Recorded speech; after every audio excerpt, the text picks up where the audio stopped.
Android Go prometía ser la salvación para los teléfonos económicos. Es más, Google te aseguraba que los dispositivos con hardware limitado correrían más rápido y ocuparían la mitad del almacenamiento que con un Android completo. Pero claro, todos sabemos que fue una simple ilusión que abrió las puertas a un mercado lleno de mediocridad. Mira, los fabricantes aprovecharon este sistema como una excusa perfecta para vender equipos horribles sin asumir la responsabilidad directa. Te hablo de celulares con procesadores casi obsoletos y memorias lentísimas que causaban cuellos de botella. Estos celulares deficientes inundaron rápidamente los catálogos de las operadoras en todas las regiones del tercermundismo. Y lo peor es que Google sabía que los fabricantes metían un sistema moderno en especificaciones antiguas y parece que lo ignoró por completo. Por eso, hoy veremos cómo el proyecto que buscaba dignificar a la gama baja solo sirvió para fomentar la obsolescencia programada y aprovecharse de los más pobres.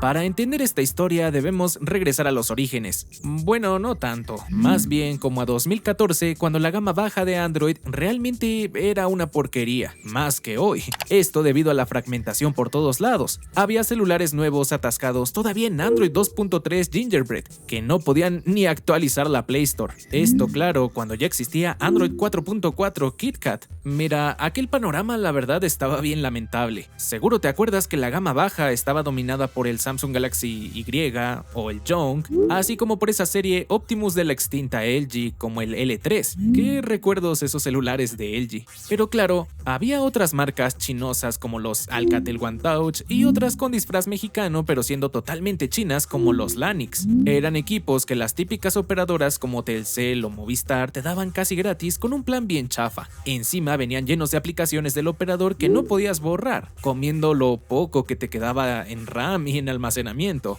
Supongo que Google estaba muy al tanto de esto porque ese año 2014 presentaron Android One como la solución. Este haría que el hardware fuera más estandarizado con actualizaciones directas de Google. Además, lo importante es que este no traería todo ese bloatware horrible. Podríamos decir que serían como un Nexus, pero barato. O también incluso como el sucesor espiritual de aquellos extintos Google Play Edition o GPE. Pero en lugar de ser un gama alta con un Android de stock, estos eran gama baja pensados principalmente para India y otros lugares como Latinoamérica y pues ya sabes, mercados donde un smartphone no era algo accesible. A ver, aquí sí se me hace algo bien pendejo que sí quiero mencionar, porque pues no mames, si yo hubiera comprado un Galaxy S4 en 2013, lo iba a querer con TouchWiz de Samsung, que sí era peor en rendimiento, pero estaba más bonito y traía más funciones que con un Android stock genérico todo feo, ¿sabes? De hecho, por estas razones fracasó el proyecto GPE. Bueno ya, cuando los primeros Android One aterrizaron, lo hicieron en India con marcas locales que aquí ni conocemos. Pero el experimento ya estaba en marcha y sería cuestión de tiempo para que llegara a nuestro mercado.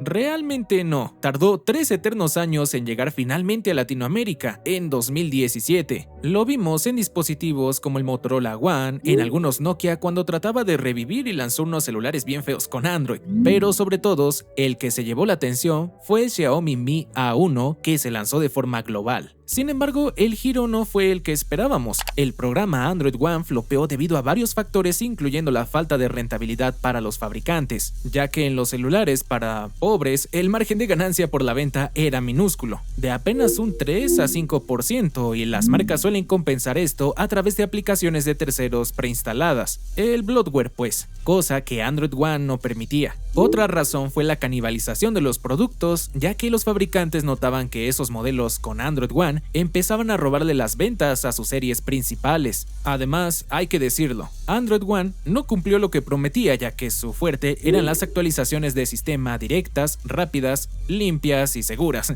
Sin embargo, Google se hizo bien güey, delegando esas tareas a los fabricantes, lo que generó pues bastantes retrasos en las actualizaciones y destruyendo la confianza de todos.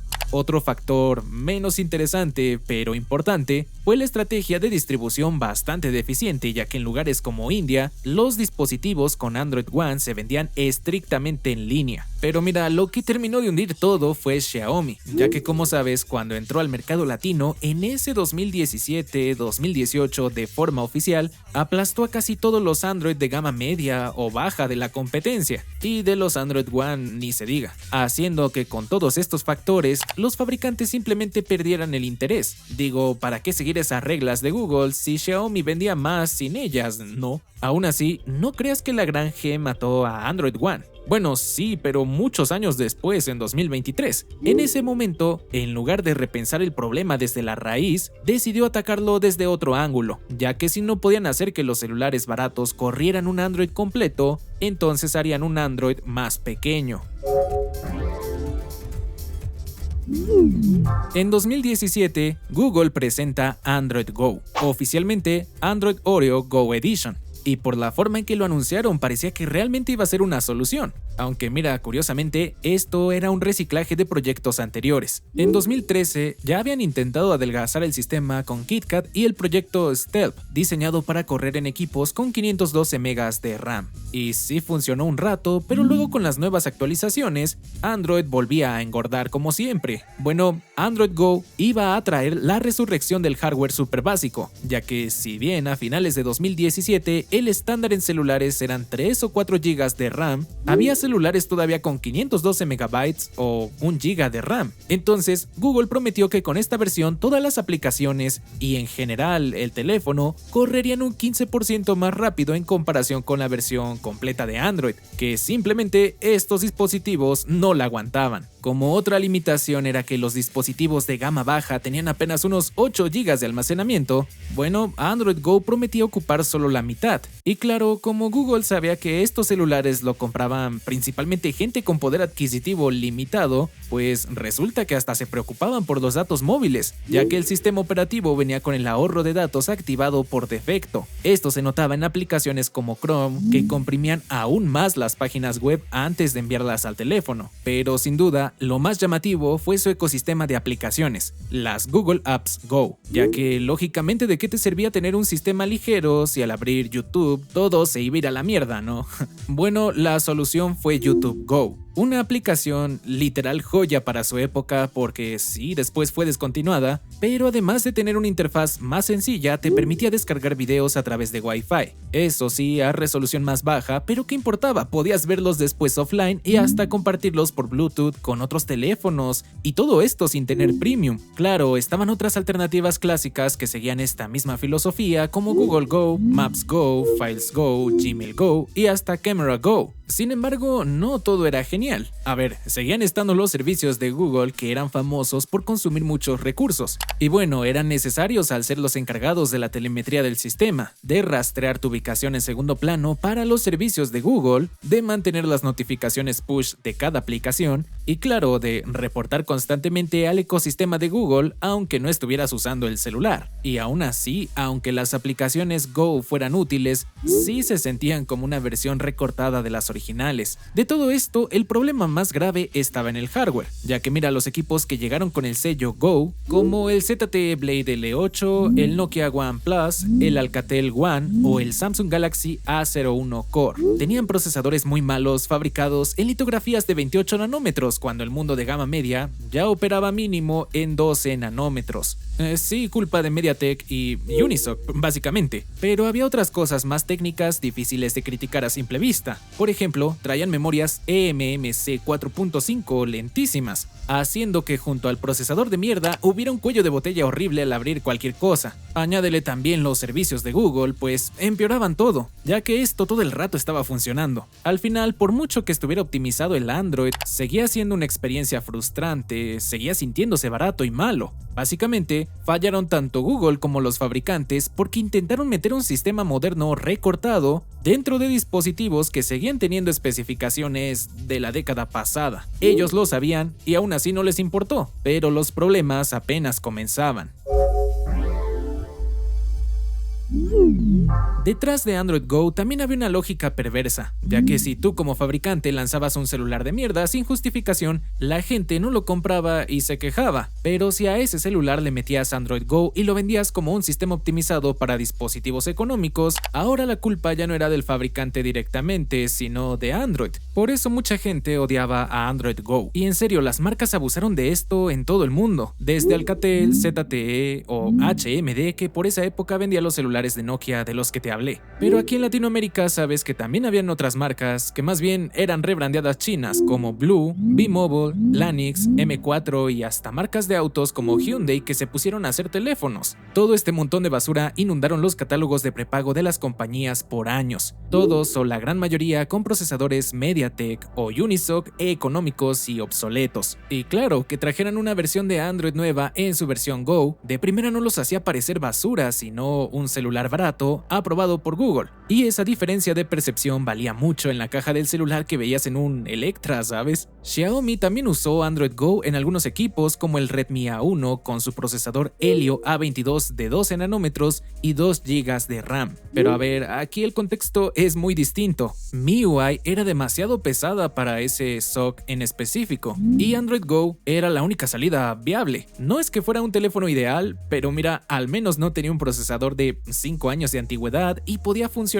decentemente. Lo mismo digo de marcas como Samsung con su línea Galaxy Core, Huawei con sus dispositivos como el Y5 Lite o Motorola con varios de la serie Moto E. No sería justo meter a todos estos en el mismo costal con marcas como Alcatel o ZTE. Lo que sí es justo decir es que todos por igual, ninguno resolvió la contradicción de fondo, ya que si bien es cierto que sin la Play Store ni los servicios de Google, un Android no era comercialmente viable en nuestra región, como pasó con Huawei y su declive. Pero a ver, con estos servicios de Google dentro del equipo siempre estaba un problema de rendimiento. La forma más fácil de verlo es que, por ejemplo, un Moto E de 2014 con Android 4.4 y 1 GB de RAM podía sentirse más fluido que muchos Android Go de 2021. No porque el Moto E fuera más potente, más bien porque debemos de entender que este celular era de una época donde el hardware todavía estaba diseñado para funcionar en celulares con esas especificaciones. Hoy todas las aplicaciones parecen que están diseñadas para que las uses en un pinche Galaxy S26 Ultra con 1 TB de espacio, ¿sabes? Digamos que había una relación coherente en lo que el software exigía y en lo que el hardware podía dar. En la era de Android Go y las nuevas aplicaciones, simplemente eso ya no existía.